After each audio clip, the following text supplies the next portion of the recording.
From the Ticats Audio Network, this is Ticats Today with Brayden Neville. Hello and welcome to Ticats Today on the Ticats Audio Network on this Friday. That's right, it is Friday, May the 19th, 2023. I'm Brayden Neville and thank you for listening. We have a very interesting show for you today as I will be speaking to a very familiar face, the former host of the Ticats Today podcast and the current host of the Speaking with the Enemy podcast right here on the Ticats Audio Network, and not to mention a very good buddy of mine, that is Louis B. Yes, Louis Butko will be joining me in just a moment. I wanted to chat with him on his thoughts on this year's team, and you know what, just catch up with an old friend. We also have our daily post-practice chat with Coach O, and I also chatted with the Ticats O-lineman Coulter Woodmansey on that strong O-line and how camp's been going for him and the team so far. So as mentioned before, Louis B, he's been around camp a little bit this week. I got to catch up with him to talk about camp and some of those new faces we're seeing in the black and gold this season. Louis, how you doing, buddy? I'm doing well, Brayden. Great to be on this show. Weird to be on as a guest, not going to lie. But, you seem to be holding down the fort quite well. So, like I said, great to be here. Well, it's tough shoes to fill. And obviously, me and Louis, me and you, we go way back. We've been friends for a while now. So it's kind of funny. We both went to Niagara College. We both had spent time at CHCH. You're still there. And we were both here with the Ticats. So we've kind of been around each other a lot. And so I really wanted to get you on the show and just talk about this Ticats team. And I guess the first guy I want to talk about and kind of the biggest offseason acquisition, and that is Bo Levi Mitchell. What do you think about Bo heading into this season? I know you got to see him a little bit in camp this week. Just give me your thoughts on Bo. Yeah, I mean, there's not much more to say about Bo that he hasn't proven himself. His stats obviously speak for themselves. If I'm double checking this, I should be right that the leading active passer in CFL history. He's got rings. He's got MOP trophies. And again, his resume speaks for itself on the field and off the field. You just look at the way players talk about him. And you mentioned I've been down at camp a little bit, not as much as I'd want to be, but you just listen to the way guys talk about Bo and the way that Bo goes about his business. New team doesn't matter. He's vocal out there. He's talking guys up. He's making sure that other guys are heard. And again, I think what he brings to the table is obviously you can measure it with stats, but there's so much that you can't measure behind the scenes and whether it's coaches or whether it's players. It feels like he's been here for a while. And again, he's someone who's 33 years old. He's got a lot of career left to play. And I think Ticats should be very lucky that they have him and that they have him motivated. He didn't like the way last year ended. He's not going to talk about his time much in Calgary. You and I both tried to get him to acknowledge a bit of it. But, this is a new team for him. It's a fresh start. And, we were talking about it with a couple other people down at camp that the amount of guys who can have a chip on their shoulder, with the way things ended with a certain team and then turn that into something special. And, Ticats fans don't need to be reminded of guys who have left and had success. And I think we're looking at a guy who could be the reverse of that, who came to Hamilton motivated and really wanted to make a difference. And based on what we've seen in training camp or what I've seen in the short time I was there, his throws are crisp. There's zero hesitation. He's building chemistry every day, and he's finding out where guys want the ball, and guys are finding out how to read the ball from him, and that's huge. It's all about reps, and this week obviously an important week, but so are the next 3 in training camp, and so are the next 21 after that. Absolutely. It's definitely a presence there. You can tell there's just something different about when Bo's around that field. So also another guy I want to talk to you about, James Butler. I've been seeing him a lot in training camp, and this guy is just a beast all around. A huge acquisition, obviously, for the Ticats. What can you give me on your thoughts on him? I mean, obviously, when you go out and you get a 1,000-yard rusher and, a guy who did that in his second season in the league and in a BC team that loved throwing the football. And, when Nathan Rourke was there, loved giving the ball to the QB to run. So the fact that he had the season that he did last year with sort of I don't want to say turmoil in BC, but with the Rourke injury and having to find a new quarterback and finding a new flow, I think this is going to be huge. The Ticats have had some great running backs come through here the last few years. I mean, from CJ Gable to Wes Hills to Sean Thomas Erlington, who's obviously still a huge part of this team. It'll be interesting to see how Tommy uses him. I think we've seen games where Tommy Condell can rush the ball 25 times and the next time it's different. And that's game planning, and that's the way they go about their business. But when you have a guy who can consistently run for, solid yards per game, Mm-hmm. and when we're talking about the running game, I know you're asking about Butler. Obviously, I'm very excited about him. But when you're talking about the running game, you're talking about the offensive line. So, Yep. a Joel Figueroa and having Beard back and Rev is such a beauty on that offensive line. Coulter Woodmansey going into his third season. That I can't remember a time in camp where the offensive line is as solidified as it is. A lot can happen in the next 3 weeks, absolutely. But if that line can stay consistent, if Butler can build chemistry, and then his ability to catch the ball in the backfield, we've seen it a couple times, just that little dump pass or from the backfield from Bo Levi and making sure that he's making his way down the field. So yeah, Butler's obviously a player that Ticats should be really excited about, having seen him the last couple of days. But yeah, a huge part of this Ticats success will be the running game, and that's going to start with the offensive line, and that's going to start with James Butler, and again, not to mention Sean Thomas Erlington, who's still a huge part of that run game too. And it'll be fun to watch and see how they use Butler and in what kind of different ways, the old Tommy Condell playbook, they find a way to use him. That was a great breakdown. Now I want to go to the other side of the ball. And there's obviously a lot of additions, but there's two in particular I want to touch on. And the first one is returning, and that's Jagera Davis, coming off that Grey Cup. How important do you think it is to get a guy like that and bring him back to this Ticats defense? Well, JG goes to the Grey Cup, so I mean, there's that right there. Jagera Davis has never not been in the Grey Cup in his CFL career, and that stat alone should tell you his value and what he brings. And it's so funny watching JG, and it's he's just got this attitude, this joy that he brings to practice, to warm up, to if you're from the outside looking in, it might look a little lackadaisical, but there's nothing about him that isn't hard work. He comes into camp in shape. He's always ready to go, and he's just a great presence to be around. And I think with so many changes on defense and key positions, the departures or that a guy like Mason Bennett, who's going to be looked at to take another step forward, which he has year after year. I think having a guy like JG to lean on, both on the field, whether it's practice, whether it's at the game, and then off the field, like in the film room or in the weight room. I think there's going to be a lot of guys who gravitate towards JG naturally just because of his success on the field. But they're going to learn a lot about, the work it takes to be that good. So JG, obviously a QB's worst nightmare coming off that blind side. Yeah. He'll be the key to that D line to create pressure, to make things harder for quarterbacks that they face, to give no space for running backs that they face. But yeah, JG is his resume, again, one of those guys that speaks for itself and should be a lot of fun to watch. Now, everything aside, Chris Edwards, another guy who maybe you wouldn't have expected to see in Hamilton. He's going to be in Hamilton now, and it was funny just even hearing Simone talk about how they're locker mates and they've become boys. But what is he going to bring to this defense?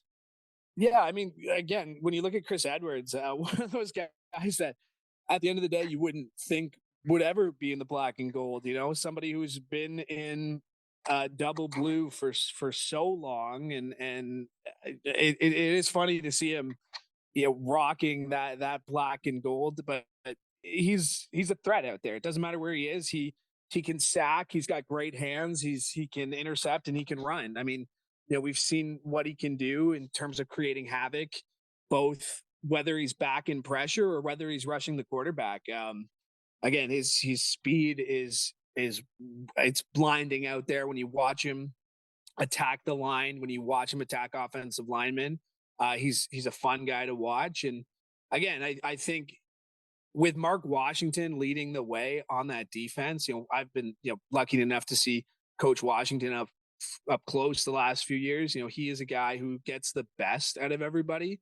And if you're getting the best out of somebody who's already been pretty good, he has been a CFL All-Star before. I think he's a little motivated. He thinks that, the last few years, even though they were solid, were not his best. So it's going to be a huge part to that Ticats defense in that front seven. And if they can build that chemistry, which I think is a big word that you've been saying all week, that I've been asking about all week, it's that chemistry. How do they work? And having him and Sim click, obviously that's a huge part. I wouldn't expect anything else, but those two picking each other's brains and just being guys that, again, people can go to in the locker room and just ask questions or the way they saw certain things, or just match up two good football knowledge guys. And then again, you add in Coach Washington and Coach Steinauer, who wasn't a bad defensive player himself in his playing days. Defense should be a scary thing to watch this season in a good way. But again, it all comes down to chemistry and how much those guys can click come week one, because it doesn't get easy. It's not an easy start to the schedule. It never is for the Ticats, but getting that chemistry down in camp is going to be huge. And Louis, can you believe we are only now 9 days away from the first game for the Ticats against the Toronto Argonauts? It's going to be exciting to see, and I know you'll be at a ton of those games this year. I actually had one more thing I wanted to ask you about. I know you're busy, and that's the Guardian caps. Have you seen the new Guardian caps they're wearing now? The O linemen and the D linemen and linebackers, I believe. Yeah. I mean, I think they look ridiculous. I think they're, but I go back to what Coach O said yesterday. Yeah. It's all about player safety, and if this is about keeping players safe, then that's all that matters. I know Milty wrote about it this week too, and just how quiet it is and quieter it is, and I understand. Like I've been up close again for 7 years watching this team and watching guys literally from the front lines, and I know how dangerous and how violent this game can be. I've seen it firsthand, and anything that's going to make this game safer, that's going to help careers have more longevity, keep guys healthier, keep them more in the lineup, I'm all for. And if it looks a little silly, then it looks a little silly. But the important thing is guys stay safe, guys stay healthy, and they not just only have good long careers, but good careers afterwards too. No, absolutely. And the numbers have come out. I know they use them in the NCAA, and they've come out that they do help up to 10 to 20%. I'm not a numbers guy, but they've been helping. So that's great. Now, Louis, I really appreciate you coming on, and I think it's going to be something we do here every week or so. Get you on the show. Every week. We're gonna be. Let's circle back to that, buddy. Let's circle back. Let's be sure. But we're gonna have you on the show here and there. So I really appreciate you joining me now. If you want to, maybe give yourself a little shameless self promotion of where the fans can find you now. Yeah, well, you mentioned there, I'm at CHCH. We got a great team here, and lucky enough to still be doing some sports, but focusing a lot on the news side. And then you mentioned it back on the Ticats Audio Network. I think it's in the contract that you can't have a Ticats Audio Network without Louis B.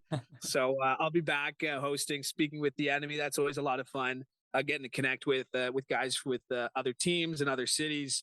And those are conversations I usually have before games anyway. So just to bring fans into that and get some perspective on what's going on the other side, or players to watch. And can't tell you the number of times I had a guy on the show who told me to watch out for this player, and sure enough, they go off for big games. So it's a great way to learn about the opposition that week in a 10 to 15 minute interval. And like I said, just excited to be back with a great lineup of talent on the Ticats Audio Network, with new additions like you, and returning guys like my pals Luke Tasker and RJ and Andy. Like I said, I've been fortunate enough to have been part of the Ticats Audio Network since day one, since pre-day one, and to still be a part of it in some capacity. Obviously, a nice honor for me. And like I said, I think contractually there can't be a Ticats Audio Network without Louis B. So excited to be back this season. Big thanks to Lou for joining me today. Always fun chatting with that guy. And I'm sure I'll be seeing him around Hamilton here at the stadium, or even around Niagara very, very soon. Before I get to Coach O and Coulter, the CFL has released details about where you can watch preseason games this season. So the Canadian Football League announced today that the league will be providing fans with more free access with the introduction of CFL Preseason Live and CFL Plus. So both of the Ticats preseason games, they'll be available to everyone, and that'll be on CFL Preseason Live. Now, It's the first time, I believe, that all non-broadcasted preseason games will actually be available to the fans. So that's pretty big, pretty easy to do it. All you have to do is go to cfl.ca, provide an email address, and you'll be able to gain access to both of the league's new streaming platforms, and that is free of charge. So that's always nice. CFL Commissioner Randy Ambrosie made a statement today. He said, free online viewing represents a new path forward for the league and all of our fans. Through these platforms, we are prioritizing access and reach while placing an added emphasis on building a more direct connection with our viewers. So the Ticats, they kick off the preseason when they host the Toronto Argonauts in just 8 days. I think I might have said 9 with Louis, but it's actually 8 on May the 27th at Tim Hortons Field. And it is quickly approaching, folks. And also, the club will wrap up the preseason in Montreal when they take on the Alouettes on June the 2nd. Those will both be available for free via CFL Preseason Live. So I think it's time now I throw to Coach O, who spoke to me briefly following today's double practice, or as the Ticats like to call it, power practice. Coach, so power practice today, what was the thought process about having a double today? It was on the schedule. It's just how hard we went. So I just thought that it's always good to simulate the game, so it was just a quick halftime there, and then we hit it again, but real light, really focusing on technique and execution. The caretaker was out there today. Yep. What was it like having him on the sidelines there with the coaches and the players? Bob always shows up a couple times during training camp. I think it's more for the lunches, popsicles and stuff, but no, it's always great to have Bob out here. He's obviously he bleeds Ticats, and so it's good, and it's also good for him to see the new faces. Now, I'm chatting with Coulter after. Just a little bit on him as a player. What can you give me on? Yeah, he loves to play. He's changed his body composition this offseason, so you could tell he really took it seriously. And I think he's ready to make that jump. And so, first of all, and then also, he's just a great person. He's a great teammate. He wants to get better. He accepts coaching. A big thank you to Coach O for joining me once again today at Ron Joyce Stadium following today's practice. And it was good to get his take on Coulter Woodmansey, a guy who really stepped up last season and is looking to make even more progress heading into this season. I caught up with Coulter following today's practice and just wanted to see how camp's been going and how that O-line's been shaping up. All right, Coulter, your third training camp now. How's it been out there so far in week 1? Oh, amazing. We're working hard, having fun, getting after it every day, trying to get better. A lot of continuity on that O-line. How important is it to have some familiar faces next to you out there? Oh, it's great. We have a really, really good group. Even the new guys, they're all fitting in. We're gelling. We're working hard. Great group. Very excited. A new addition of Joel. Just tell me a little bit about what you've seen from him so far out there. Seen a great teammate. He works really hard every day. He's very positive. He's coaching up young guys, doing all the right things. Can't wait to play with him. And now being back with all the guys around the dorms and just that first week, the camaraderie of being with your teammates, how's that been so far? We have such a good group of guys and such a good culture on this team. It's like, this is really hard work, but everything's worth it when you get in that room and you hang out with the guys, you have lunch with everything. This is what you remember. This is why you do it. So those new Guardian caps that they have the O-line wearing, how's it been wearing that? Has it been different for you? Has it taken a little bit of adjusting to wear those? We're still getting used to it. It's great. Anything we got to do that can make the game safer, whatever. We're all happy to work and do what's necessary to win. Thank you to Coulter for joining me on the show today. As I mentioned before, we are only 8 days away from the first game at Tim Hortons Field when the Hamilton Ticats take on the Toronto Argonauts. Tickets are on sale now, so make sure you get those tickets to get your first look at the Ticats in action as they take on the defending Grey Cup champion Toronto Argonauts. That's all the time for me today. I would like to thank Louis B, Coach O, and Coulter Woodmansey for joining me today, and I want to thank you for listening to Ticats Today.